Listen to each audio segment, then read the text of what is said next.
Welcome, and thank you so much for joining us today for the first webinar in our new series, Unpacking Provenance, Retracing Histories of Asian Art. My name is Joanna Goman, and I'm joining you from Washington, D.C. at the Smithsonian's National Museum of Asian Art, where I'm the Associate Curator of Provenance and Object Histories. And I am Christine Howald, Deputy Director and Provenance Researcher for the Asia Collections at the Stiftung Preußischer Kulturbesitz Central Archive, the Zentralarchiv of the National Museums of Berlin, where I am joining you from. Well, welcome again to the our second webinar. We're thrilled to see you and be in contact with you once again. With this new series, Unpacking Provenance, we seek to foster a better understanding of methods and practices in the fields of provenance studies, focused on Asian art, of course. The series will run for 2 years, offering 6 webinars in total. For each webinar, we as provenance specialists invite area specialists who are interested in provenance work, but do not necessarily engage with it on a daily basis. We invite them to join us in conversation about the process of researching a single object or a group of objects. The webinar will be divided into 4 parts. First, we will meet the focal object, which today is a Qing period porcelain cup from the collections of the Museum for Asian Art, the Museum für Asiatische Kunst in Berlin. Second, the panel will articulate research questions pertaining to the provenance of this object. The group will then, for the first part of our webinar, systematically talk through how one could begin to go about answering those research questions. And we'll conclude with some Q&A time. Please enter whatever questions you might have into the already mentioned question box. So to reiterate, today, we do not seek to share a polished provenance history. Rather, we hope to offer a glimpse into how researchers can collaborate to uncover a provenance history. So without further ado, we would like to introduce today's panelists. So when each panelist hears your name, please turn your camera on. Over to you, Christine. Today, we are joined by Birgitta Augustin, Curator of Chinese Art at the Museum for Asian Art of the National Museums of Berlin. Then Adriana Proser, the Mr. and Mrs. Thomas Quincy Scott Curator of Asian Art and Chief Curator at the Walters Art Museum in Baltimore, Maryland. And Thoralf Klein, reader in Chinese and Global History at Loughborough University in the UK. And last but not least, Tang De Jung, a research fellow at the Palace Museum specializing in the history of the Qing Dynasty court. Unfortunately, Tang cannot join us in person today as it is in the middle of the night in Beijing or very early morning. He's contributed some brief remarks via recording for us to share during the third part of our program. And now, thanks for sharing, Joe. And now it's time to meet our object. Let's turn the Zoom stage over to Birgitta Augustin, who will introduce the Qing period porcelain cup from the German National Museums in Berlin. Thank you. It is my pleasure to present Meet the Object and to share the information documented on the inventory cards of our museum. Next slide, please.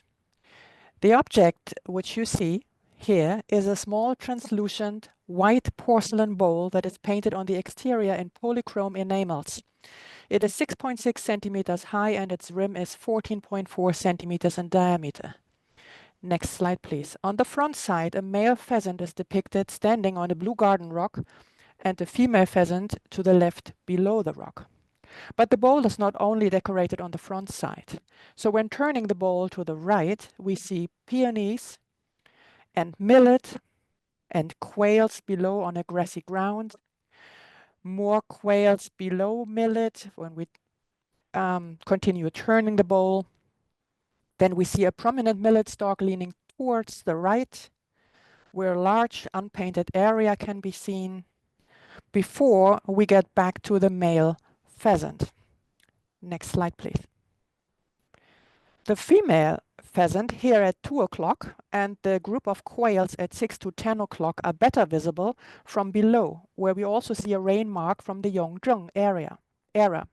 Next slide, please. On the inventory card from 1940, the description reads, deep bowl painted with pheasants under peonies and quails below millet. The 6-character rain mark in underglazed blue and the previous owner are also stated. Next slide, please. The name of her is Maria von Dobler in Berlin. The calligraphy of the rain mark looks fine to my non-porcelain expert eyes, and the previous and resembles Yongzheng rain marks on porcelain bowls and other collections. Next slide, please. On the reverse side of the inventory card, the longer description says, deep bowl with bulbous shape that slightly flares at the top. Thin-walled, translucent, very white porcelain, painted with the enamels of the Famille Rose type, divided in 2 compositions. One group formed by a pair of pheasants on a blue rock with peony bushes, morning glories, and isolated wheat plants. The other group formed by 8 quails on a grass bank under wheat stalks and chrysanthemums in a variety of green, yellow, violet, pink, and blue colors. The painting is miniature-like, exact, and applied quite dryly with a pointed brush. The sentence below is of most importance to us because it draws our attention to a possibly problematic provenance. It reads, taken from Beijing by the seller's father during the Boxer Rebellion in 1900. A descriptive yellow label glued to the inside indicates palace ownership. The Chinese characters recorded below are likely those on the label, which, however, unfortunately is now lost. It reads, 百地五彩翎毛花卉瓷中丸凤. Although in a catalog entry of a recent exhibition about 8 years ago, next slide please, the yellow label is still mentioned. Today there's no yellow label inside the bowl anymore. Next please. A later inventory card from the 1980s repeats the information from the earlier card, but adds a section for a short bibliography in the lower left corner at number 6 with entries of publications going back to 1963.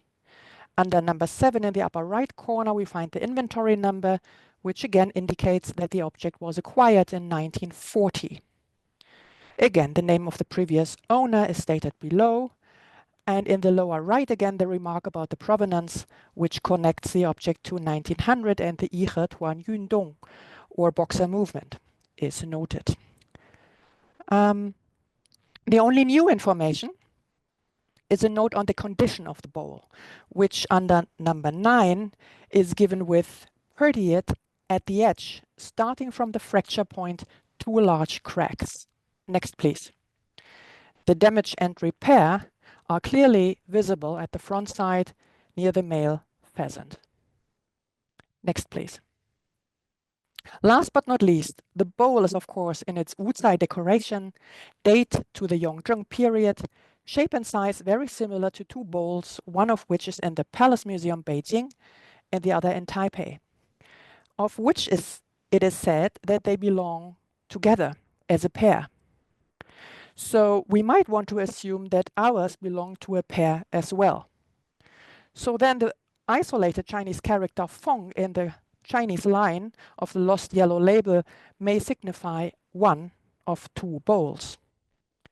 Special note has to be made about the decor in particular, which can be seen in hanging scroll paintings of court artists such as Giuseppe Castiglione and others, and which, as the colleagues in Taipei say, highlights the possible relationship between court paintings and porcelain decoration.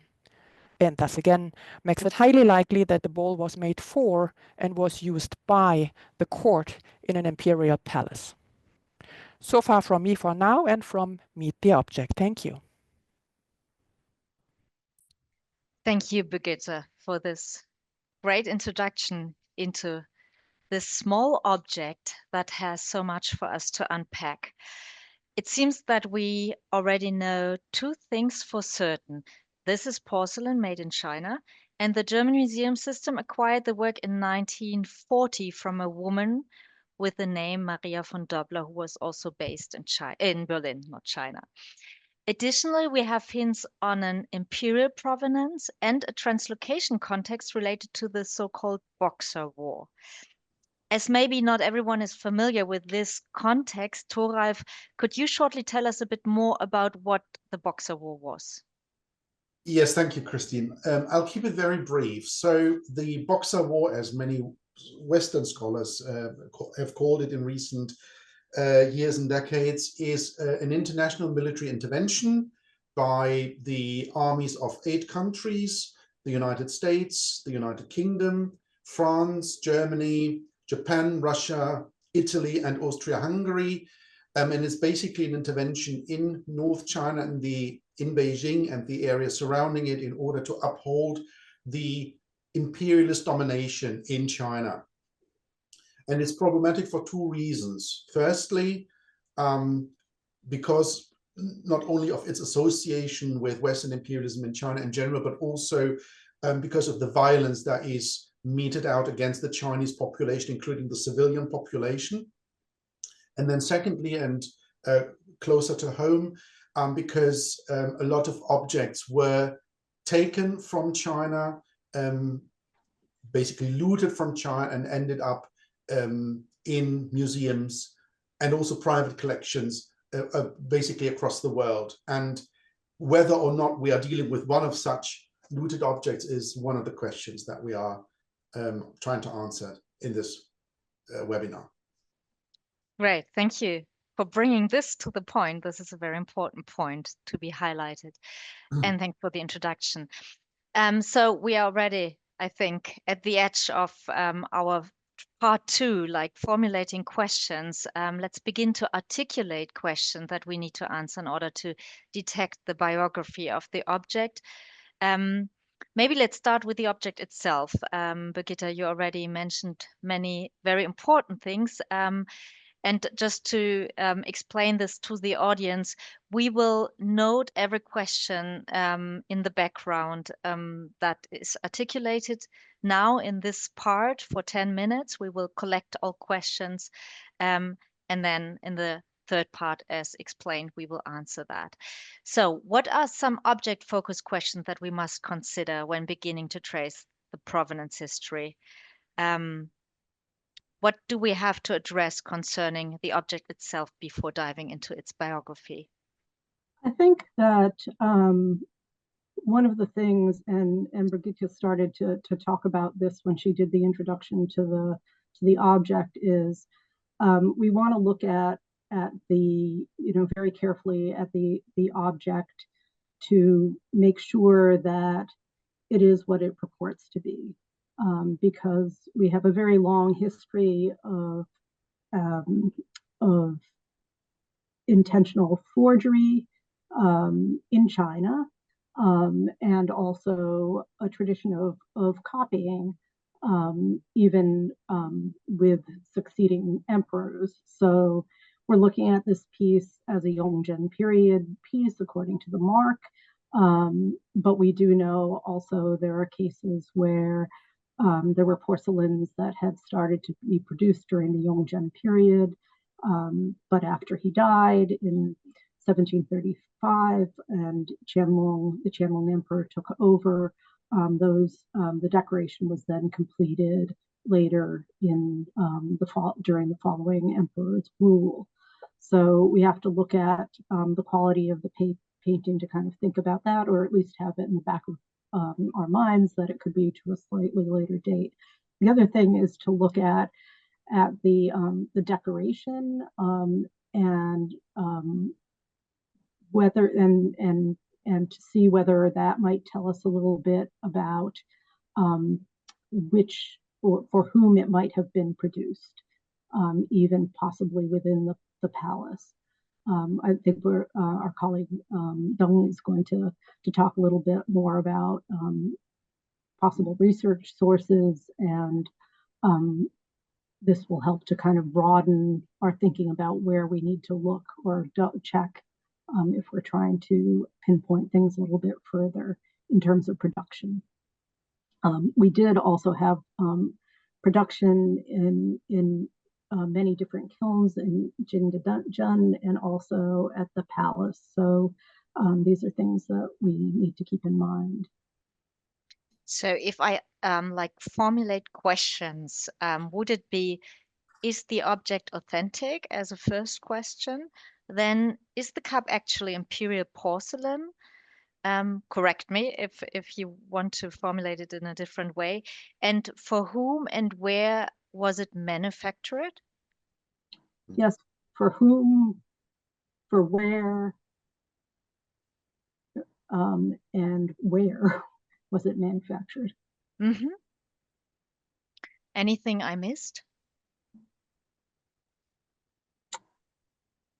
I think those are the points. The main questions. Yeah. Great. Birgitta, Thoralf, do you have anything to add? Just looking at the object itself and this question of like the origin of the object.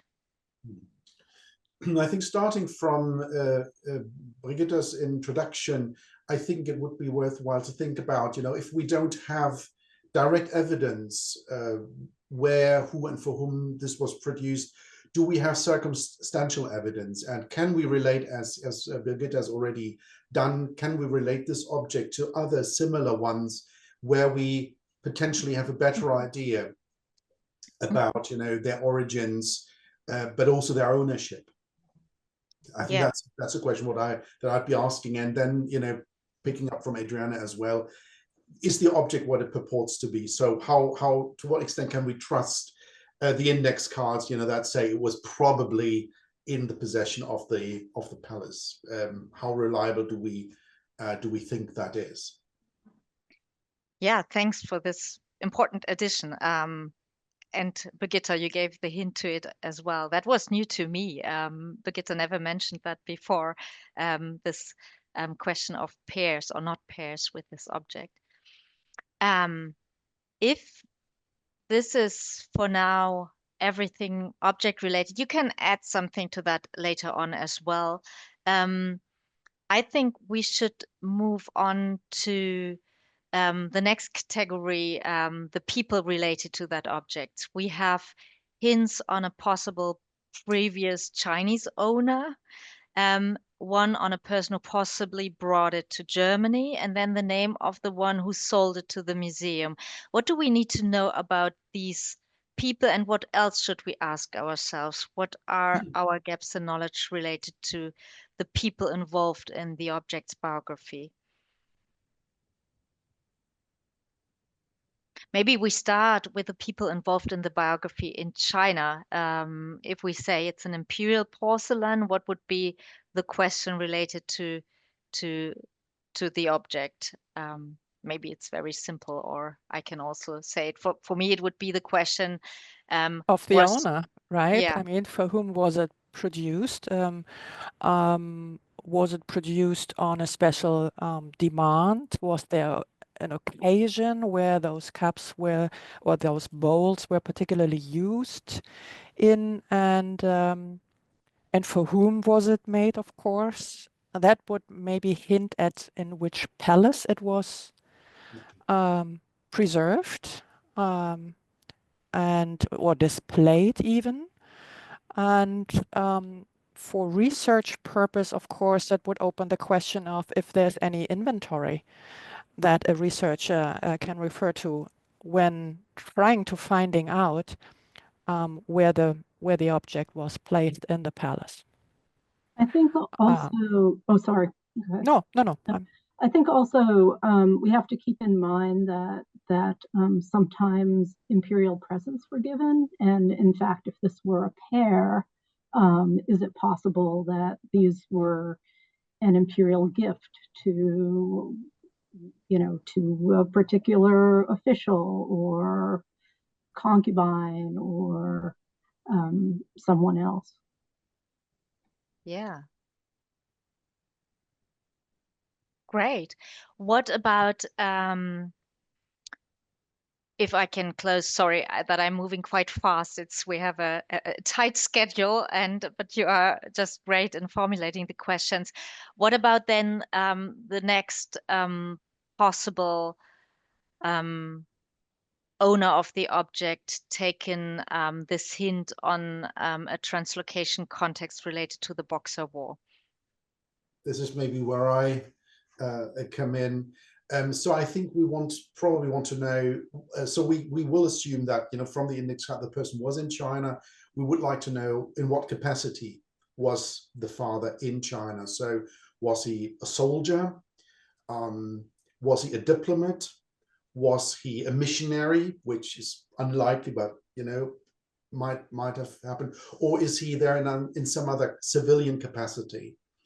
And by the name, we would assume that he is an aristocrat, so that would hint to him being probably an officer if he were a soldier, or potentially a diplomat as well, because these are in Germany, you know, at the time, and way beyond the traditional kind of preserves of the aristocracy, diplomacy and soldiering. So those are questions. When exactly was he there? Was he there before the intervention? So was he caught up by, you know, the Boxer movement, which, you know, rebelled against certain aspects of the Western presence? Was he dispatched with the German forces to China, you know, as part of this punitive expedition that was carried out there? And then how long was he there? When did he return? I think those would be probably the most basic questions around him. Yeah, the really important questions. Yes, was he really there? Yeah, but if he wasn't there, then, you know, someone else, evidently someone has brought it to Germany so that the daughter can sell it to the museum. And I wouldn't doubt that, to be honest, whether he was really there. Why would she make it up? Yeah, but it might be, and that she could be sell it to the museum, of course. Yeah. Yeah, or because you formulated the question, when exactly was she there? That's very important, but because it might be that he was there before the Boxer Rebellion and then related it to the Boxer Rebellion, to enhance the value of the object. That's also possible. So it's very important to really look exactly at times, positions, and like is it likely or not, to get as close as we can. What about Maria von Dobler? What questions do you have for her?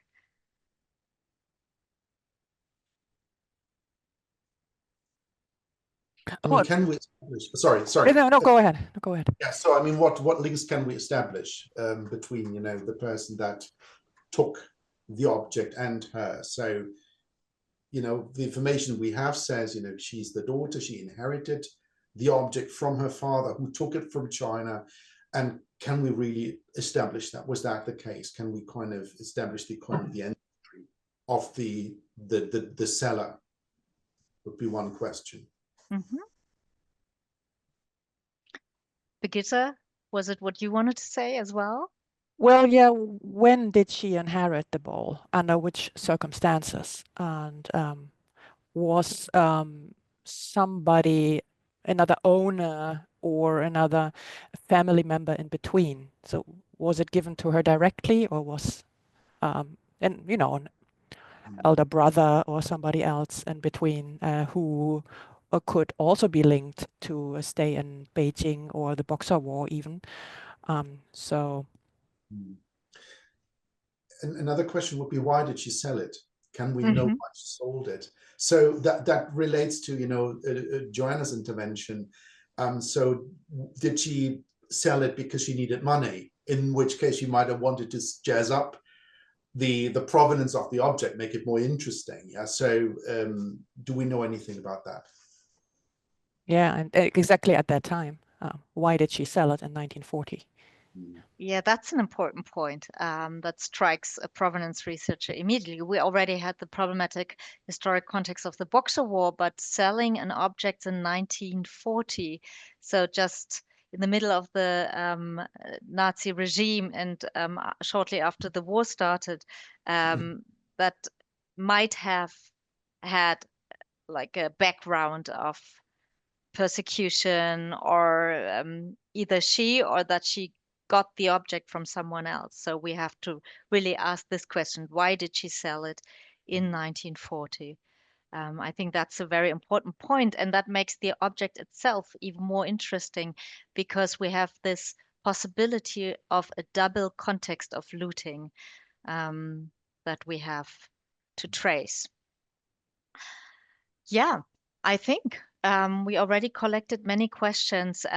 That's great for the start, and regarding our the time we have today to ask these questions. As I said, we always can add something, but I think we should move over to our next part. Yeah, it's time to take a step back from the questioning process and now consider how we could actually go about answering these questions.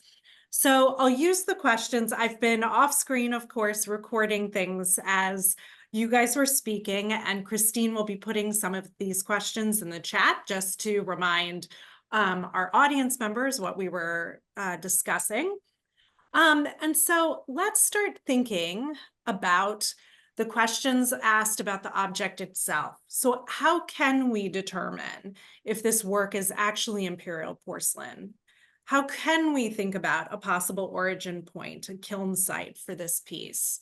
Do you guys have any ideas, even for a reason of creation? I know Anya already suggested one as perhaps a gift.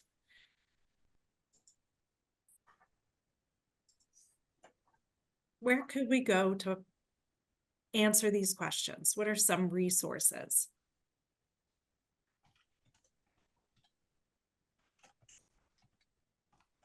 Anya, I think you're muted.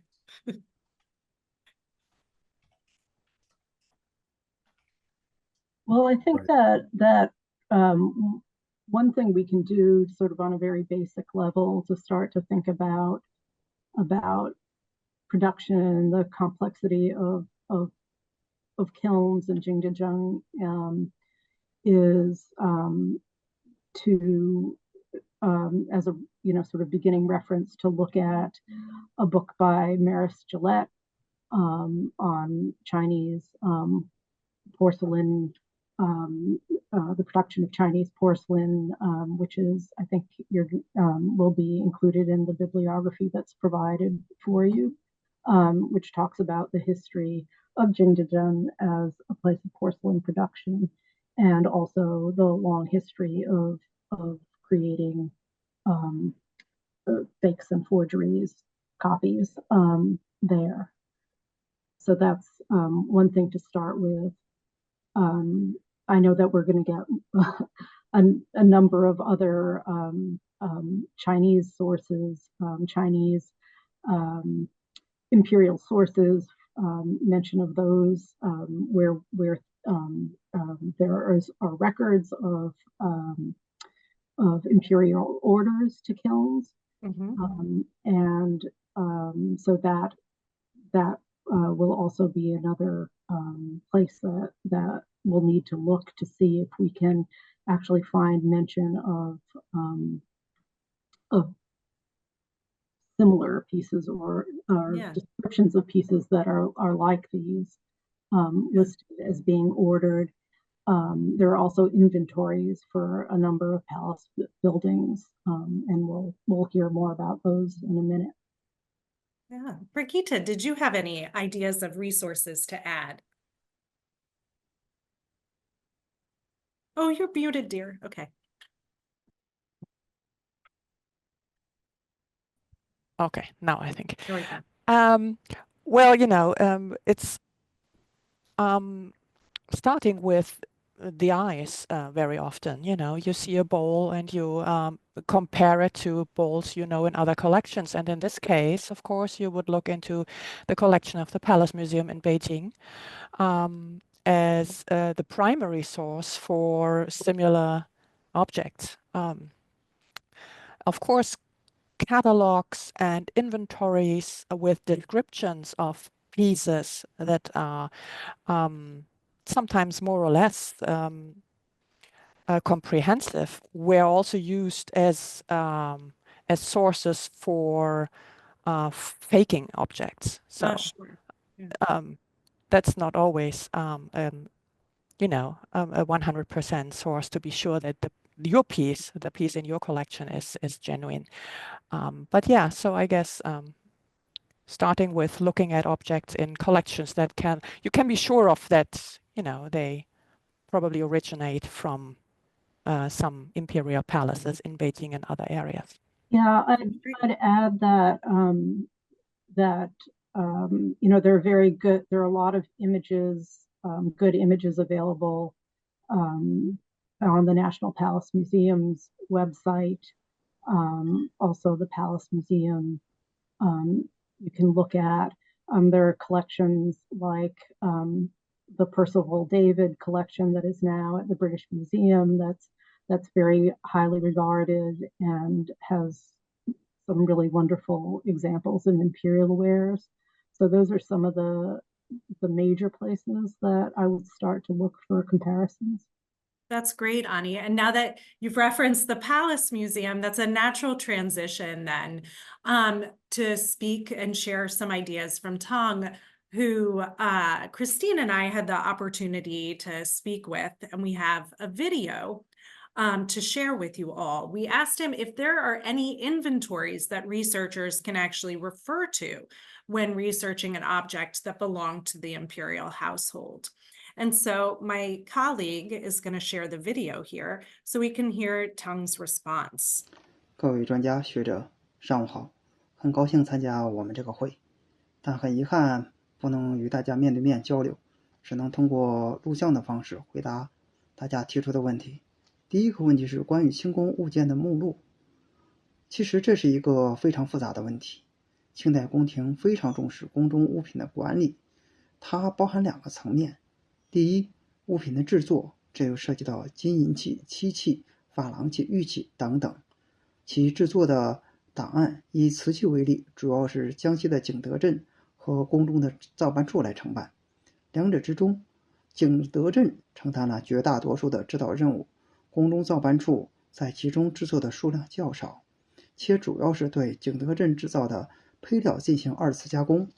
出版的档案有《清宫瓷器档案全集》共计52册，以及清代清宫内务府造办处档案总会共计55册，从中可以管窥清宫造办处瓷器制作的情况。这次会议讨论的瓷器与清宫造办处有密切的关系，造办处档案应该会有所帮助。不过宫中造办处制造的这些瓷器都是精品，数量不多，为清代皇帝珍藏宫中。织绣品则由苏州制造、杭州制造、江宁制造以及宫中造办处来承办，其相关物品也可参照清宫内务府造办处档案总会，玉器、瓷器、漆器等等也都可以参照这个档案。在清代宫廷中，宫中各处宫殿、佛堂等处的陈设物品都建立有相关的档案。由于历史的原因，有些档案已经遗失，但仍有相当部分的档案保留下来。故宫博物院已经将其汇总出版，这就是故宫博物院藏清宫陈设档，共计45册。问题在于，有些藏品收藏在西院、承德等等，并不包括在这些陈设档中，需要去中国第一历史档馆去查找。近年来，其中的部分也予以出版，如清代中南海档案对西院各处陈设，尤其是紫光阁和武成殿等处的陈设情况有较为具体而详实的记载。Well, thank you to Tang for sharing these insights. And I do want to note that in his absence, you all are invited to put any questions you might have for him in the chat, and we will share those with him to respond to eventually. But so let's turn it over to Christine now to consider the next phase of this cup's existence and the movements of this object within China. Yeah, thank you. This is linked to questions related to the father of Maria von Dobler, as far as we know.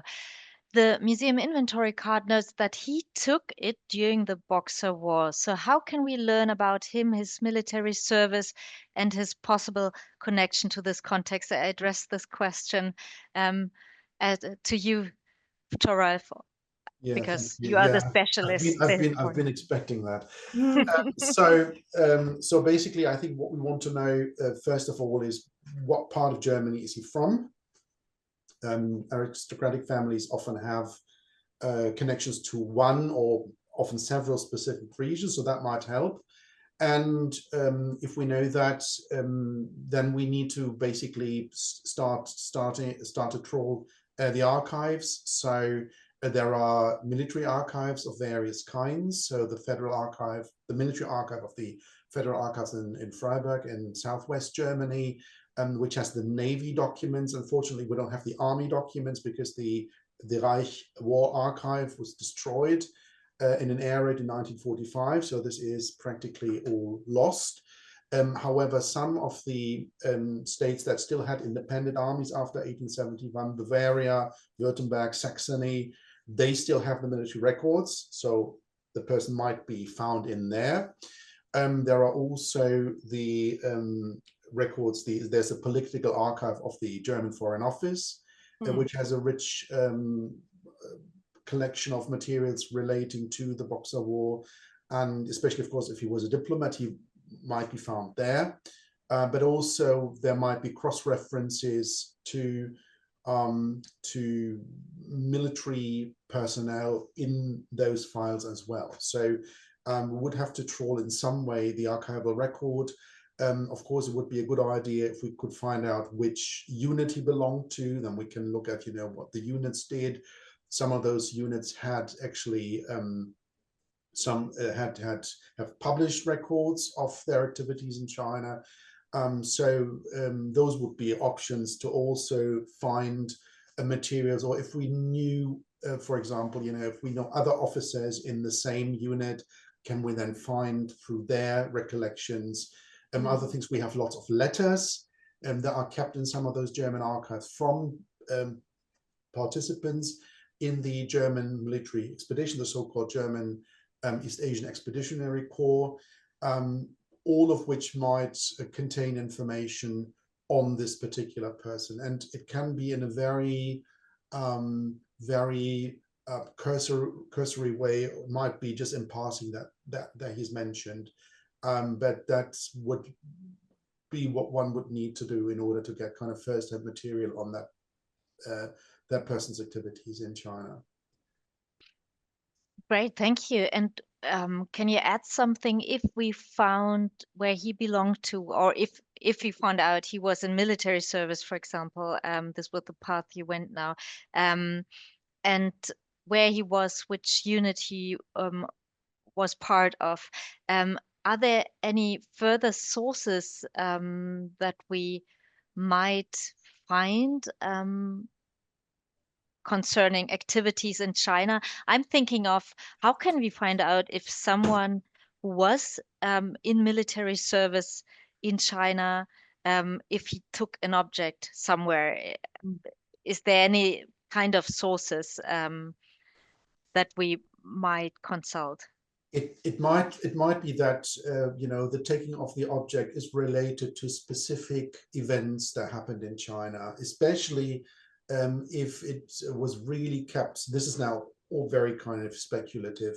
If the object was really kept in one of the palaces in and around Beijing, this was often recorded when the palaces were opened. And this is not just in German archives, this is in the entire record, the international record that exists.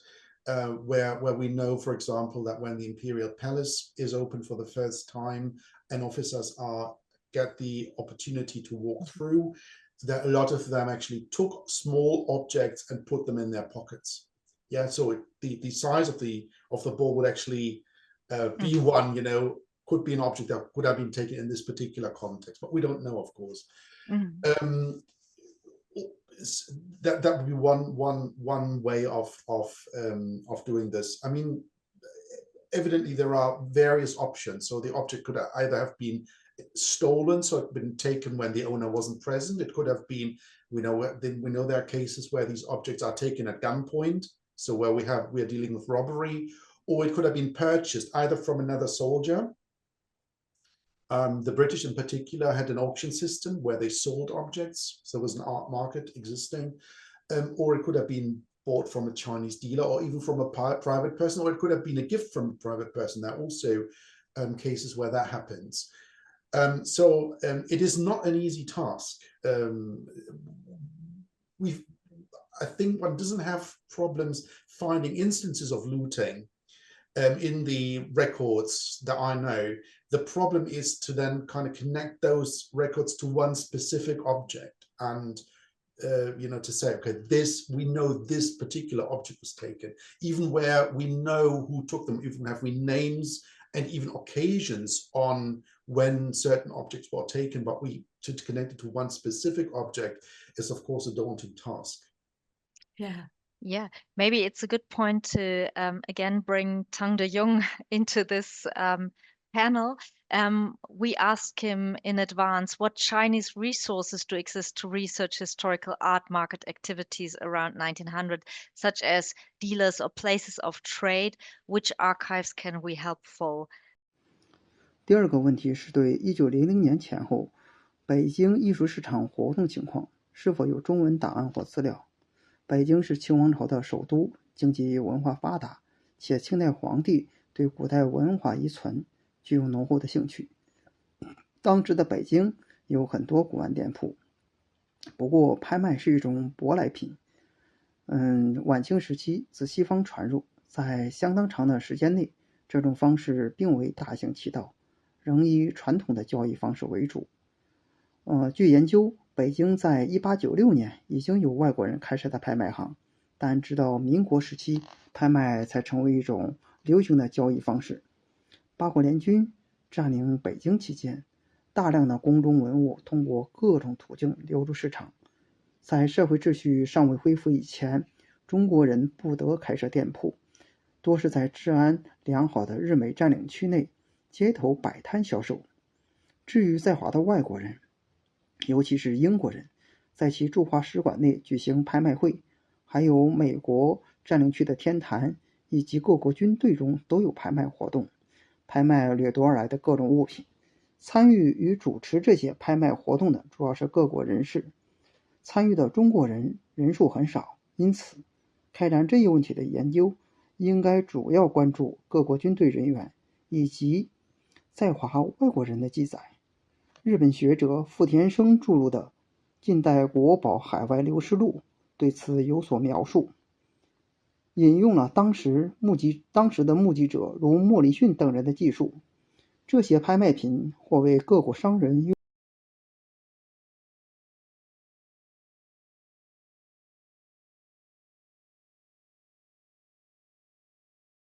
I missed to mention that he cut off the end of his recording, but we had his text and you could read the end of the text. I hope you could follow. If not, let us know. We can share the end of the text in the chat again.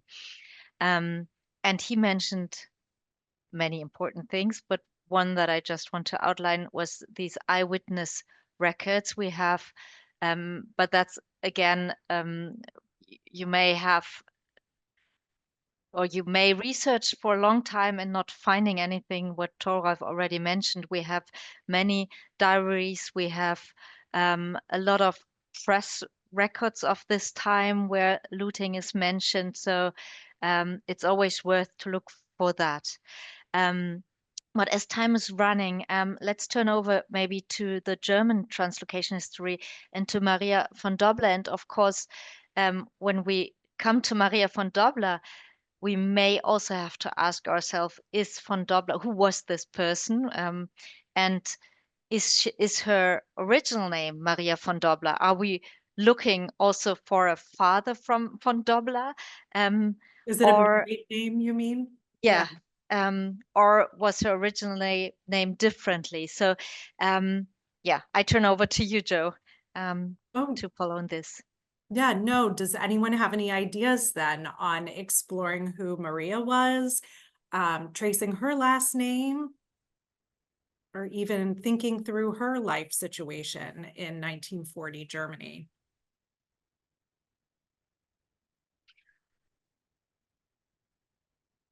Can I venture a proposal maybe? So I think the point about the maiden name, of course, is a very important one. I had for some reason assumed that it was on the card that the father's name was also von Dobbler, but it's probably right, it wasn't. So I mean, one of the difficulties, of course, is that we don't know exactly where she was born, where she lived. Did she live in Berlin? Did she not live? Did she live elsewhere? So I think there are a lot of kind of unknowns that we're dealing with. One obvious source, if we had a better idea of the place, and maybe one would want to start in Berlin, is to see if there are any, birth records, marriage records. Marriage record would be important to, identify what the name of the husband was. What the name of the father was, if von Dobbler was her married name. Again, it is a bit like finding a needle in a haystack there. It is quite challenging if you have no further information to go on. I mean, one of the things one might try to do is to see, if there are mentions, in the press, for example. So if you could try and run keyword searches in newspaper archives to see if the person is mentioned anywhere, and it could be that if it's just any kind of announcements of marriages and deaths might be found there. One of the problems with Germany is that in my experience, Germany is rather behind other countries such as the UK or the United States with the digitization of newspapers, which of course makes it a lot more difficult to handle those materials. But I think they are now gradually catching up. So that would be one way of trying to get a grip on where she's actually from. Yeah, that's a great idea. It's very difficult. Yeah, you make a great note that it is like searching for that needle in the haystack. And I'm wondering if it might be possible to find her in other museum records. The question to ask then would be, is she involved in other aspects of the museum? Did she give other objects? Did she give objects to other museums? Is there an idea of where to find that out? I just want to just throw in here too that if we can find an obituary, perhaps she had children and they would be able to help with the father's information, name. That's a great point. Brigitte, did you have any ideas?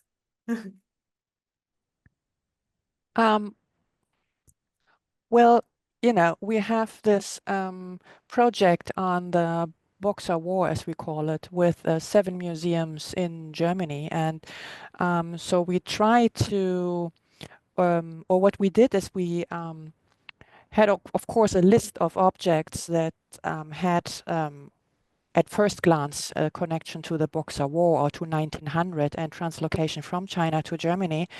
And so we were double checking on which name, is mentioned in different databases of different museums, and can we make a connection here between those people and certain objects? So that is one way to do it. But this is, of course, if you're not in a project like that, you would have to. It becomes really challenging. Make a lot of phone calls. Well, you point to another great method to accomplishing this is working together and getting those contacts in line and picking up the phone or Zoom and getting in touch with one another. Yeah. So I see that we are running low on time. We're coming up on 1 o'clock here in a few minutes.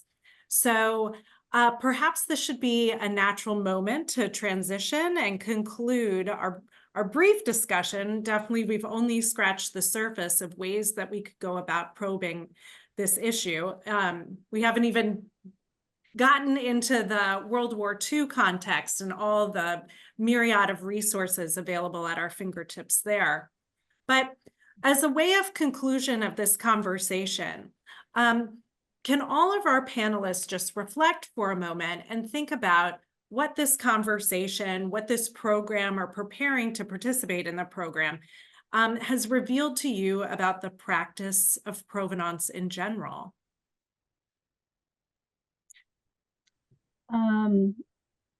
Well, I think that you mentioned it earlier, that it's to be successful, because it's so multifaceted, it really helps to be collaborative, to reach out to colleagues, to share resources, and to find ways to continue to share resources. And also, I think that this case, just as most other cases, once you start scratching the surface, the complexity becomes really obvious. And I think that, that is something that is important to recognize, and to come to terms with, and to accept that in many cases, this research process, the provenance process, is ongoing, and over time, more things may be revealed as more information is shared. Sure. Yeah, thank you. Tora Fabricita, do you have any closing thoughts?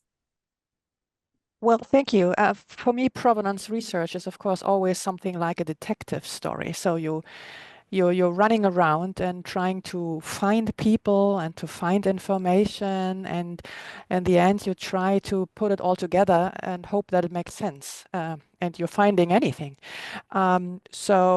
Because we all doing this work will eventually face the same questions. I totally agree with Adriana that what we need is a huge network, and know who to call and who to speak to, and do all these conferences all the time, so that we also learn that we're not alone. It's not, sometimes you think, well, what a stupid question, and why can I not find the answer? But a lot of people are stuck in the middle and are sort of blocked because there is no real information available or easily available. So yeah, I think networking is the key word. Yeah, thank you. And Toraf? Yeah, I mean, for me, this has been a really interesting journey because my background is not in provenance research. So I'm a lot more interested in patterns of looting, and working with provenance researchers has given me access to materials that I wasn't aware of, and to be able to pinpoint, the story of certain objects. And I think, this is one where I think it is really difficult to find out about, the background of the donation, the background of the translocation. But there are, of course, other documents where other objects where it is easier, because the information on the index card might be, might be more precise, or they might come with letters that, the seller or donor sent to the museum, where you also get much more clarity about who these persons are. And so that was really interesting to see that the records that museums keep are often more precise or more object focused than what you find in, say, military archives, newspaper reports, or even diaries, both published and unpublished, that I've looked at. So that for me was kind of that moment of revelation, to be able to kind of tie those patterns to specific objects. Thank you. Yeah. And so we'll continue on. I appreciate these closing remarks from our panelists, and we have quite a few questions from our audience attendees. Fear not, we'll extend for another 5 minutes so we can address some of these questions. And yeah, so thank you so much for folks putting them in the chat. Christine, do you have a first one in mind that you'd like to present, or? Sorry, I'm just sharing. Oh, just 1 kidding. I'll second. move I to have. that then. Okay, now I'm done. I just looked for the missing part of Tang De Jong's text. And now I'm back to the questions. I have one question. Is there a public resource for the collectors, art market professionals to research objects without any history of ownership or documentation? Is there something of this sort that museums share, and would that be available to the public or trade? Curious if there is a database that institutions help build and share. Um, I, I I could easily answer, but I give the answer to the panelists as well, because unfortunately, yeah, we have to say such a database does not exist so far, which is a pity because it would be helpful for everyone, I think. But I know that many initiatives exist among provenance researchers, art market historians, etc., to in the future build up such a database, but so far it doesn't exist. Well, we have a small one on the National Museum of Asian Art site where we have biographies and research bibliographies pertaining to individuals who really impacted our institution's collecting history. So you can give that a Google and it should pop up right away, or I'll put the link in the chat momentarily. There's a couple of questions about considering scientific analysis as we consider either the object's authenticity or if we consider that repair mark on the bowl, and if that could give us any clues about the trajectory this object took around the world. Do you have any comments on that, anybody? Yeah, I mean, I think that's a good question. It's certainly possible. I think that since we know certainly that this piece dates back to 1940, that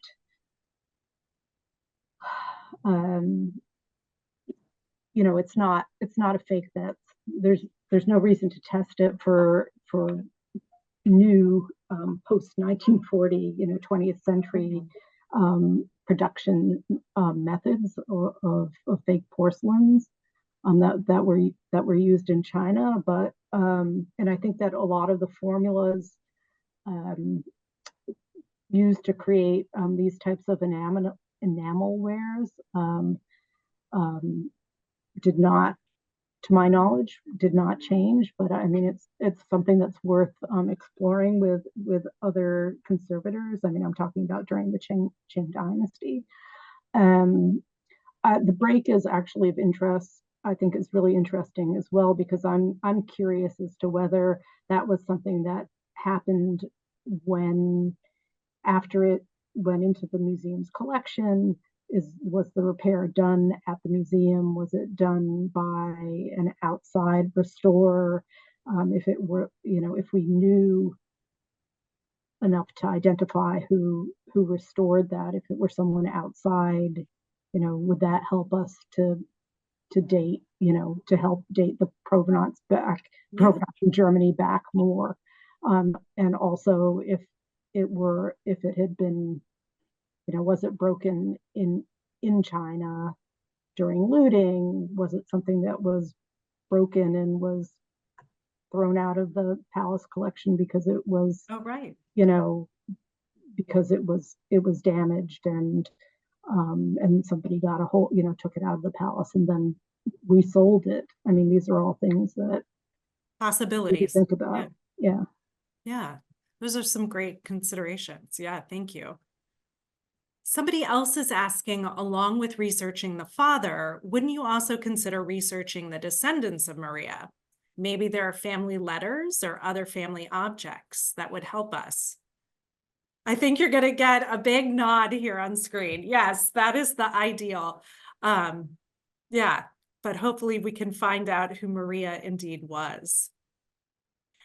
Another question is about AI. Do any of our panelists have experience using AI with their research and how that could be applied to to unraveling the mystery of this bowl and how we could make comparisons with other objects. That's a new territory, yes? Yeah, but maybe we can add that in provenance research in this field, there are at the moment several initiatives, or many initiatives, using AI for the research progress. I know that in Germany we have a bigger initiative, and there are new AI supported tools that will be launched soon. So it's something to come up, and it's a very important hint, of course. Yeah. So I guess the one Yeah. thing, this is not a response to AI, but just technology, and that if you do not already, use Google Images. Google Images sometimes can be helpful if you have an object that you're looking for similar objects or the same object. You can put the JPEG into Google Images and see if other similar objects come up. But it's a bit of a hit or miss. I mean, sometimes you come up with something great, and sometimes it's not helpful at all, and it misses things that are on other websites. But completely unpredictable. You're right. Yeah.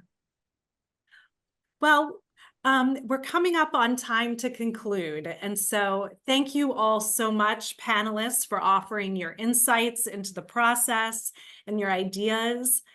And thank you, audience, for joining us today and for enriching the cooperative process of provenance research with your expertise and your own questions for our panelists. So before we completely sign off, we would like to extend our thanks to the David Berg Foundation and to the E. Rose and Lenora B. Carpenter Foundation, who generously support the NMAA's Provenance program. And we'd also like to extend a heartfelt thank you to our panelists and our colleagues, Hutomo Wikasono, Chun Liu, and Clara Murphy, for their generous assistance in working on the video translations. We would also like to thank Lizzie Stein with the Freer Research Center for producing today's program. Christine, over to you. Yeah. Stay tuned for our next webinar in the series, which will be this May. Details will be posted on our website, social media channels, and via all relevant mailing lists for now. If you have any follow-up questions or comments, please email us at asiaprovenance@si.edu.